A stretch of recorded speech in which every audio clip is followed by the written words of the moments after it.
Welcome. We're here to sift through some really interesting sources, pull out those surprising insights, and basically give you a shortcut to being genuinely well-informed. Today, we're embarking on a pretty compelling perspective from the Zion Voice podcast, specifically titled Eternal Riches Beyond Earthly Comforts.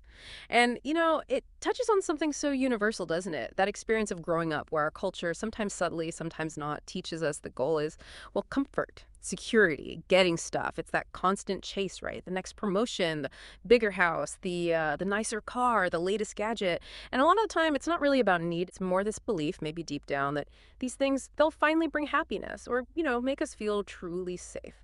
So the big question we're going to unpack today, the source really confronts this head on, is if this life is temporary, just a fleeting moment, then why do we pour so much of our time or energy into chasing things we actually can't take with us? Exactly. And that's really our mission here, to challenge that whole idea. We want to pull out those surprising nuggets from the source about what really brings fulfillment and explore how this intense focus on earthly comforts, maybe it's a bit of an illusion, the source really pushes us to look beyond the surface, doesn't it?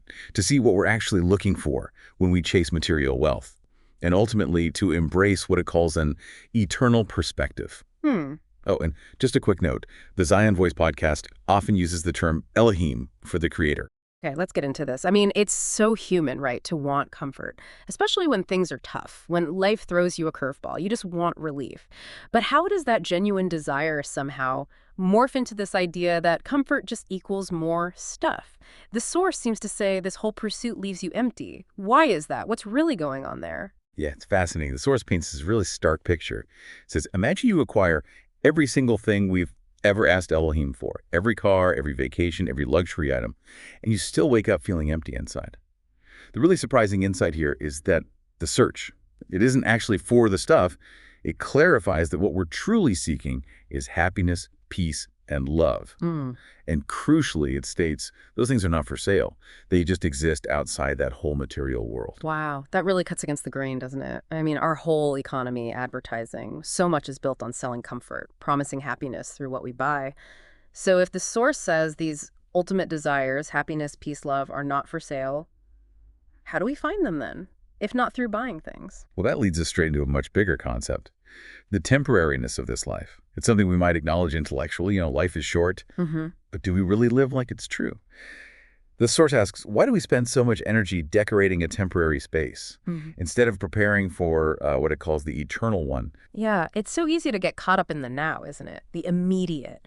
We're constantly told to plan for retirement, plan the next purchase, our short-term future.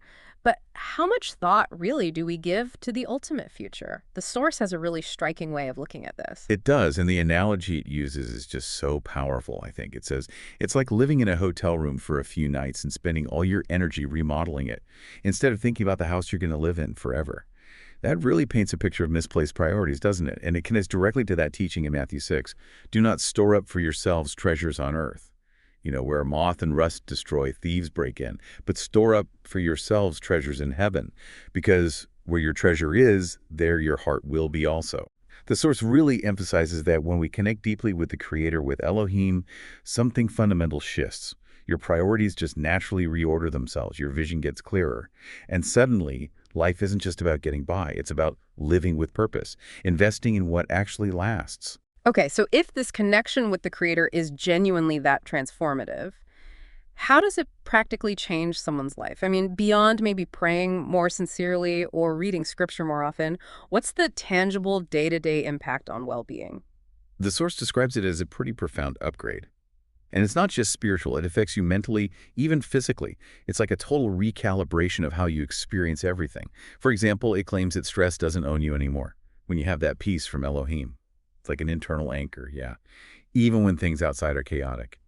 It says even hard times can't crush you when you carry the joy of the Spirit. This leads to a really sharp question the source poses. You can be wealthy beyond measure, but what good is that wealth if you don't have the time or the health to enjoy it? It points to a kind of holistic well-being that money just can't buy. It shifts how you relate to all those external pressures. That makes you think about kids. The next generation. As parents, guardians, we invest so much in their worldly success, don't we? Time, money, energy into schools, clothes, tech, opportunities, everything we can imagine.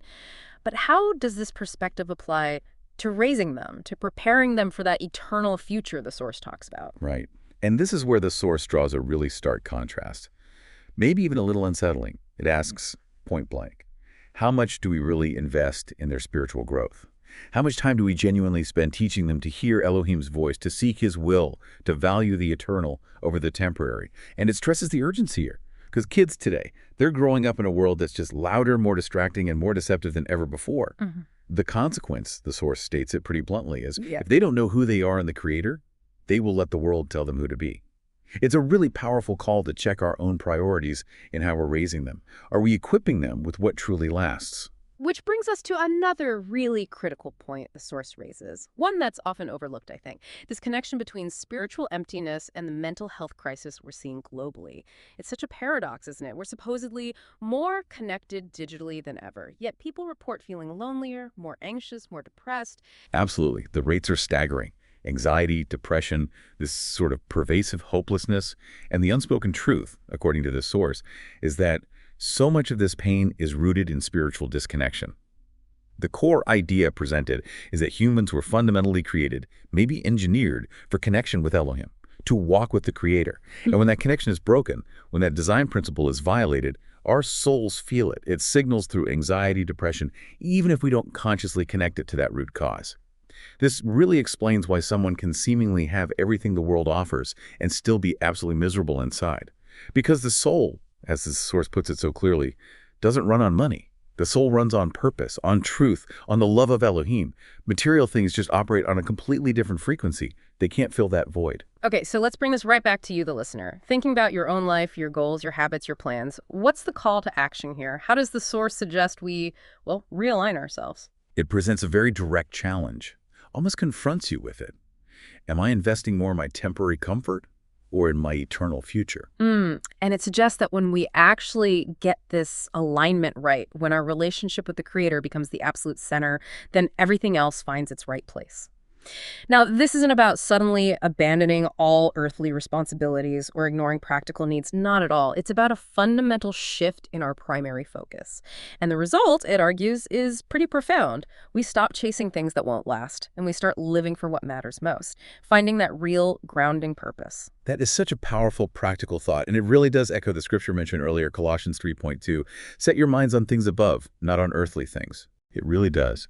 It hammers home that urgent, timeless message. This world is fading, but the kingdom of Elohim is forever. This really encourages all of us to pause and consider, how might we live like that's actually true? Not just a nice idea, but a guiding reality. And maybe just as importantly, how can we genuinely teach our children to do the same, to build their lives on something that truly endures? So as you go about your day, here's something to ponder, to explore on your own.